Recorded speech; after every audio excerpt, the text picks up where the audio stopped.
بسم الله والصلاة والسلام عليك يا رسول الله. ان شاء الله كامل تكونوا بخير الناس. ان شاء الله فيديو تاعي يلقاكم كامل بخير. اليوم وصفة دولمة بالكورجيت والبطاطا والفلفل. روحوا المقادير طريقة التحضير متنساوش كامل ديروا لي جيم في لا فيديو. هنا كان عندي صدر تاع دجاج كنت رحيته في اشبار، عندي كمية تاع الرز، عندي شوية تاع راس الحانوت، وبلا ما ننساو الملح.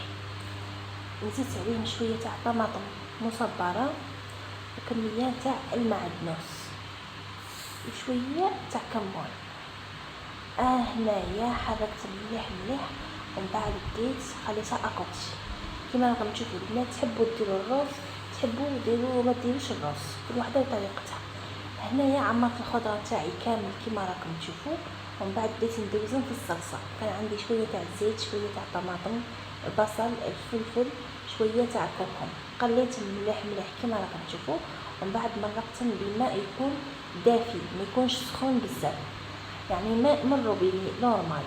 حطيت الخضره تاعي، حطيت الفلفل بهذا الشكل، حطيت الكورجيت عفوا، حطيت البطاطا، وكل وحده وحسب افراد العائله تاعها، كل وحده وحسب الكميه تاع الدجاج اللي عندها، مش بالضروره ديروا هذه الكميه.